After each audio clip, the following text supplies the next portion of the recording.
Test 4. You will hear a number of different recordings, and you will have to answer questions on what you hear. There will be time for you to read the instructions and questions, and you will have a chance to check your work. All the recordings will be played once only. The test is in 4 sections. At the end of the test, you will be given 10 minutes to transfer your answers to an answer sheet. Now turn to Section 1. Section 1. You will hear a conversation between a staff member from ESAAYS Guardians and a man who wants to do something to protect the environment. First, you have some time to look at questions 1 to 5.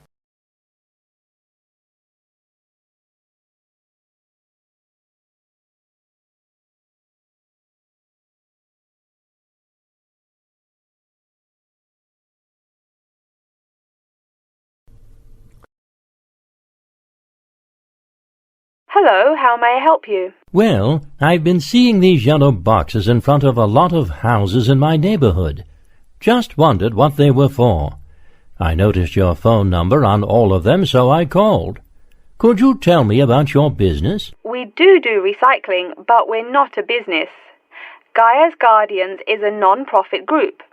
We encourage recycling as a way of protecting the environment. I don't know. I mean, it is a good idea, but I really don't read the newspaper every day or anything. And we don't come collect newspapers every day. In fact, we only do pickups every other week. Oh, well, then maybe I could help. I mean, in my neighborhood there's too much rubbish lying around everywhere. I'd like to help out, I guess. That's great, sir. You're doing the right thing. Okay, I need to get your contact information. What's your name, please? Peter Wisrow. Peter... How do you spell your last name? W-I-S-R-O-W? No, actually, it's W-I-S-R-O-U-G-H. Oh, I'm sorry. I'm a terrible speller. You're a good speller. It's just that my family are terrible pronouncers. You're quite a card, Peter. Okay, now what's your address? Number 168 Bridge Road. That's here in London. How about if I have any questions? I'm sending you a copy of our booklet too. The booklet has our phone number and our email address, helpline@blackcat.com. That's HELPLINE @BLACKCAT.com. But I nearly forgot to ask, what's your postcode? BS97PU. PS97BU? No, that's B as in boy, S97P as in Peter, U. Before you hear the rest of the conversation, you have some time to look at questions 6 to 10.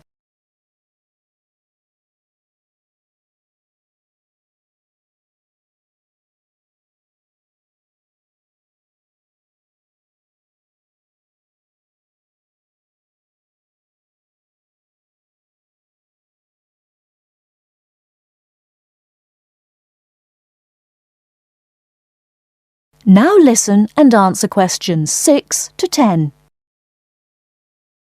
So I'm guessing those yellow boxes I saw are for recycled newspapers. Yes, that is correct, and it's free of charge. Wow, that's good news. Do you recycle anything besides newspaper? Oh yes, we recycle most everything. Glass, plastic, paper... Oh, so I can put like glass and plastic bottles in the box. Sorry again. Things like that you have to bring to our collection centre. And where is that? Our main centre isn't that far from you. It's actually right on the east side of Central Park. That new blue building? That's the one. Cool. Hey, what's with all those different colored boxes outside that place? Oh, that's for the different materials we recycle. The blue is for metal, the green is for glass and plastics, and the yellow, of course, is for paper. Okay, I'll try and manage to keep all that straight. Oh, no need. They're each labelled. Great. So which one would I put magazines in? Actually, they don't go in any of the bins. Unfortunately, magazines can't be recycled because of the material they're made of. It's such a waste. So, would you be interested in volunteering? I'll think about it. Could you send me some more info? Absolutely. Along with the newspaper box, I'll be sending you our booklet, Savvy. That is SAVVY. It tells you about what you can do to protect the environment in your daily life. Plus, it lists things you can do as a volunteer with our group. Hey, that's cool. Thanks. My pleasure. Do you have any other questions or concerns? Nope, that's it. That is the end of Section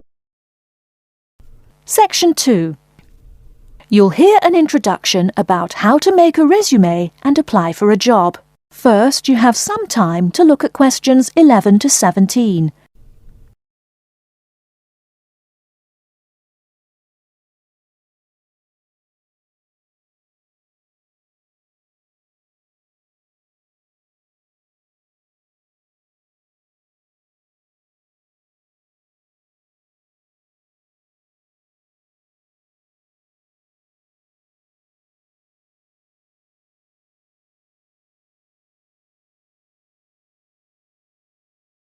Now, listen carefully and answer questions 11 to 17. Welcome everyone to today's seminar on CV and interview skills. Remember, your CV is probably the most important document you will ever write. It opens the door to your career, and that job interview is probably the most important meeting you will ever attend. It's like stepping through that open door. So let's roll up our sleeves and get down to work, shall we? First of all, I cannot possibly tell you everything you need to know about writing a resume in the time we have. But let me tell you that there are dozens of great websites on the internet. These will give you all the suggestions you need. If you look at the paper I gave you, you will see a list of the dozen most popular sites. I can mention a couple of important points, however. One is that your CV or resume should not be too long. A page is about right. Why? HR departments do not have the time to read long documents. Too many people are sending too many CVs. After all, the economic crisis of 2008 is still very much alive. Everyone needs a job now. No matter how short you make that resume, though, you do not want to forget to tell HR how to contact your references. References are people who will give you a recommendation for a job. That's usually an ex-boss or a professor who knows you well. Do not use relatives. I don't care how much your mum loves you. Also, when you send that CV, be sure to include a typed cover letter. A cover letter is a letter where you basically are asking for a job. It's like introducing yourself. Make it brief. The real information about you is on that CV of yours, and please make sure the letter is typed. It doesn't matter if your handwriting is beautiful or not. Companies only read typed letters. Another point about CVs is you should try to have an attractive layout. Maybe use different type fonts or colors to highlight the information. Some people include a photo. You can find dozens of examples on the internet. Whatever layout you decide to use, however, avoid all spelling and grammar errors. I used to be an HR manager. If I saw a mistake, that CV went into the garbage. Something you write in a CV is a description of your skills and experiences in an interesting way. Mention training too. I mean, these are what get you hired. Do not just say, I have lots of experience, or I have many skills. Tell that boss what you did, for what company, and when. Better, tell him how well you did it. Don't just say, I sold houses. Say, I sold £2 million worth of houses in my first year. That is, say something to make the person reading excited and curious. Finally, speaking of CVs, it's sad, but some people actually forget to provide a contact number. That's pretty silly. You wrote a great CV, you have HR dying to meet you, and they don't know how. You forgot your phone number. Oh, sure, if you apply online, they have your email address, but you just showed them you're forgetful. Why are they going to want to talk to you after that? Before you hear the rest of the talk, you have some time to look at questions 18 to 20.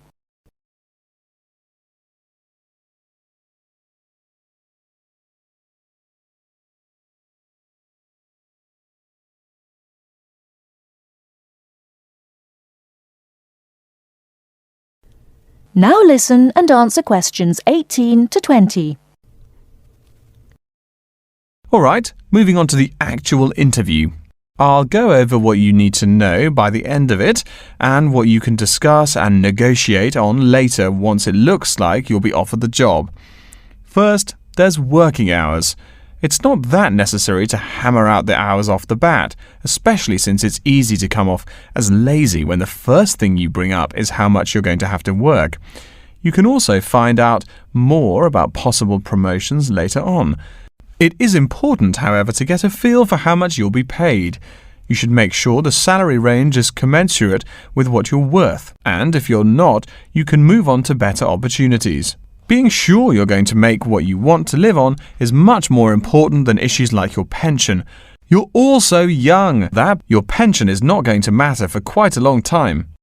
You should find out about what skills you must know for the job and what they'll teach you. In addition, if the company will provide training, you should find out how long the training period is and whether it is paid. Beware of any jobs that want you to train for a long time without appropriate compensation. Speaking of compensation, find out about holidays as well. Do you get paid vacation time? Are you allowed to take personal days? Do you have to work on national holidays? Once you work out these main issues, you can move on later to details like the location and expected attire and whatnot. Wow, that's a lot of information. Let's take a break so you can think everything over and ask any questions you may have. Don't hesitate to come and see me if you need any clarification on all this stuff. That is the end of Section 3. You will hear a man called Frank talking to Dr. Lindsay about what he should study if and when he returns for further classes. First, you have some time to look at questions 21 to 25.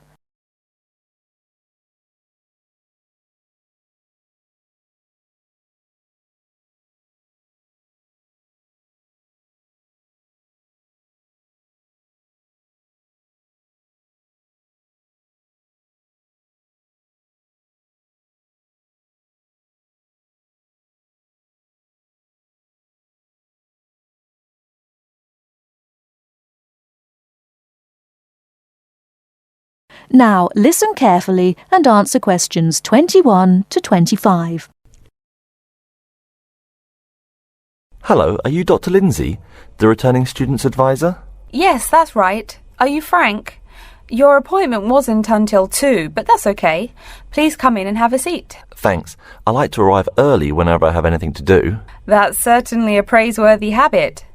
Let me see. It looks like you've taken a long break from school, and I understand you wanted to have a chat about what you should study if and when you return for further classes. It's such a big challenge. I don't know if I'm crazy for doing this or not. Believe it or not, I know exactly what you mean. Before I began working here at the university, I taught primary school for nearly 10 years. It takes a lot of courage to go back to school. I feel more shy and scared than the primary students I teach. In the schools I taught, I found today's youngsters are very sure of themselves. In terms of intelligence, I have a lot to teach them, and the maturity level of much of my class leaves something to be desired. But in terms of confidence, wow, a lot more confident than I am now, that's for sure. Stop fretting. A brave man is a coward who refuses to run. Let's talk about your strong points. You seem an intelligent man. What is it you would like to study? You see, I've been teaching children for a few years, but I think I'm happier teaching adults. I think teaching students in middle school is much more satisfying because they end up being much more grateful for your work. If I may ask, what got you interested in teaching adults? A lot of things, I guess. I met my future wife back in my first year of college. She always complains that I was more interesting then. She says that now I talk like I'm 7 years old. That's probably from being with children all day.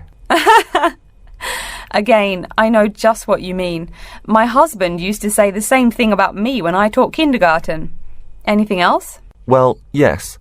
Fairly often now I run into former students and we talk. Some of them are getting close to being grown up. I guess I think more and more about how people develop over time.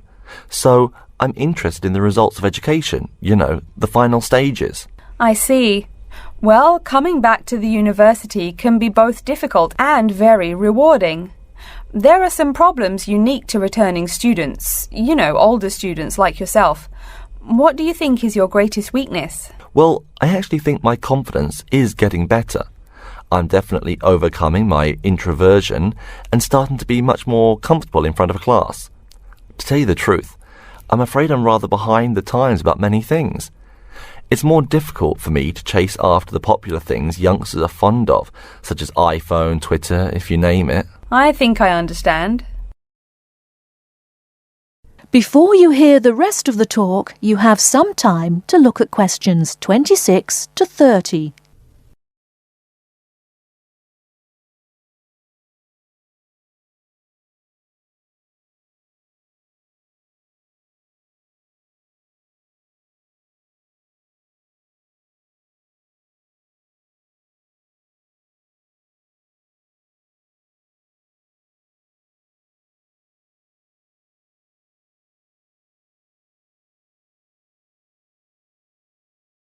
Now listen and answer questions 26 to 30.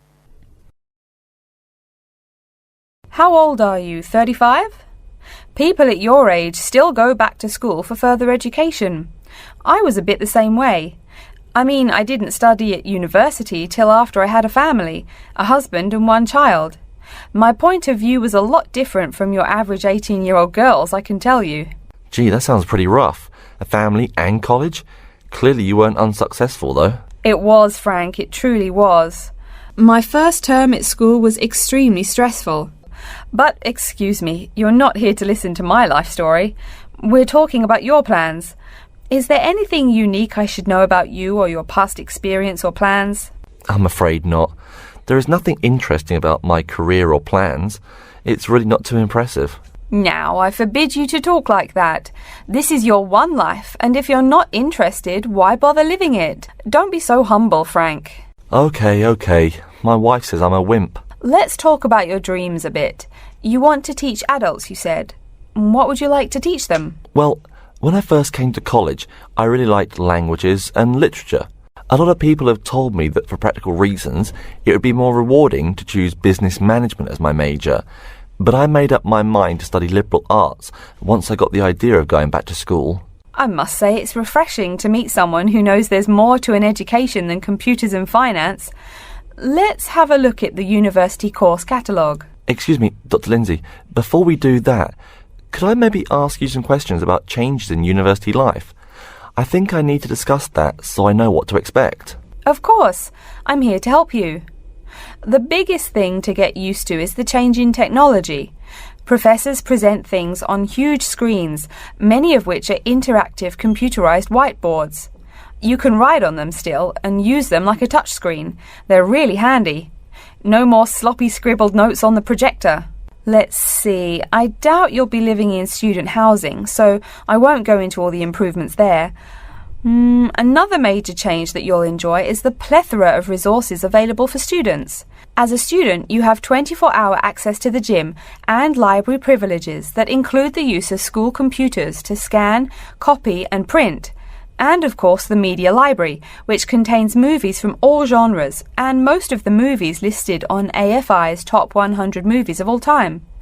The dining facilities are also not what they used to be. They offer choices for all diets, and you can expect a hot meal any time of day. Wow, things really have changed. I'll be sure to utilise all those great facilities in my time here. Thanks for all your help, Dr. Lindsay. I think that's all the questions I have for now. That is the end of Section 4. You will hear an introduction about the curriculum and facilities of Wasamata University. First, you have some time to look at questions 31 to 40.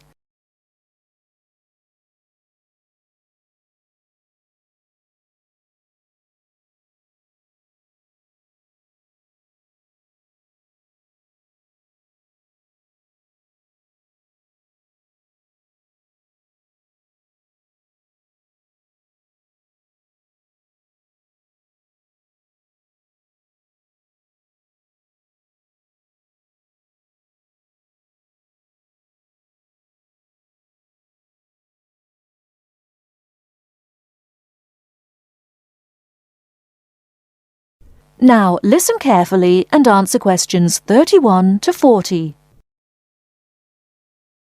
Okay, and welcome back. During the short break we just took, several of you approached me with questions. So before going on with the orientation talk, I'd like to address those queries. As I found, if one person asks a question, probably a dozen others are wondering about the same thing. The first question is whether Wasamata University employs modules technology as an instruction method. The answer is yes, we do. At least that's what the university catalogue says. If some of you don't understand what modules technology is, don't worry. I googled the word but couldn't find it. Apparently though, it's a method of broadband wireless access. At least that's what an American company's website told me. But again, don't worry. If you need to know something more, your professor can tell you. Another question someone asked me was what tomorrow's workshop on research methods and skills was about. Well, research skills include any method you can imagine for finding and presenting any information you need. That's not just schoolwork either. Writing English, the native language for most of you, and finding a job are also research skills. And yes, those will be addressed in tomorrow's workshop. As you know, Wasamata University is one of this country's premier universities for the study of the dismal science, economics. Some of you, it seems, want to get a jump on their classmates. During the break, half a dozen of you came up and asked me where to find economics tomes. I know it's odd, but this school's library holdings are divided up between two libraries. Economics books are in the old library. If you look out of the window behind me, you can see it. It's the red brick building. Oh, before I forget, you economics types also need a lot of math, am I right? Well, those math books are neither in the old library nor in the new one. They can be found in the math department building. Why am I telling you this? Doesn't the invisible hand guide economists? Maybe it's good you asked. In 2008, that hand shoved most of the world economy off a cliff, didn't it?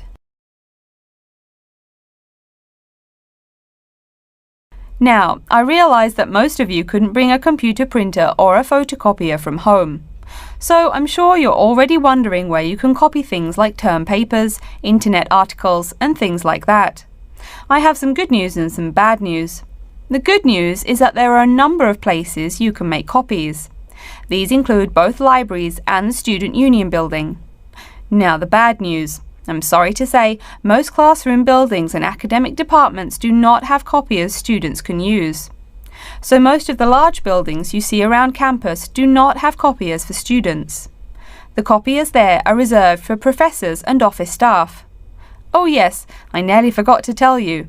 If you need to have printing done, all the copiers available to students are laser printers. Plus, for your convenience, you can pay using prepaid cards. You can get those in the Student Union building. That just covers the questions put to me. If you have more, please see me during the next break at 2:15. Right now, though, I'd like to start to give you a rundown on the various facilities here on campus. That way you won't get lost so easily in the weeks to come. I've been told that this year's incoming class features a large number of married students and parents. So you must be wondering where to put the baby while you're in class. Okay, right now we're in the Student Union building, right? Remember the big doors in front where you all came in? If you go out of the building, you can see the nursery is just on the other side of this building. It's only about 20 meters away. Convenient, eh? Next, we're all from different places around the country. Some of you are from other countries. That means we're pretty likely to get sick during the first months of school as we expose each other to many new viruses. So where's the doctor? Of course, you need to find the Medical Services Centre, which is on the right as you leave the building. Remember, that's the second building on the right. And if you look out of that window, you can see a lot of antenna and satellite dishes on the roof. So that's what we call the Media Centre. Yeah, I know, I think it's confusing too. The Media Centre is next to the Medical Centre. The chairwoman of the journalism school on the first floor doesn't like it when people who wander in there mistake her for a nurse. Chances are you'll have at least one math class while you're here. That red building there, just outside to the left, is the math department building. I know, it looks about as old as the subject of math, but I assure you that the inside is equipped with state-of-the-art classroom equipment, including interactive chalkboards and surround sound in every room. Oh, can you see the back building there? Yes, behind the media centre. Quite new, isn't it? That's the new library, just decorated. They're back to back, you might say. If you look just to the left of it at the lower, older-looking building, you'll find the old library. It's nice and quiet, perfect for those marathon study sessions during exam week. Since the weather is so nice, why don't we stop looking at our maps, but go for a walk around the campus? That is the end of section 4.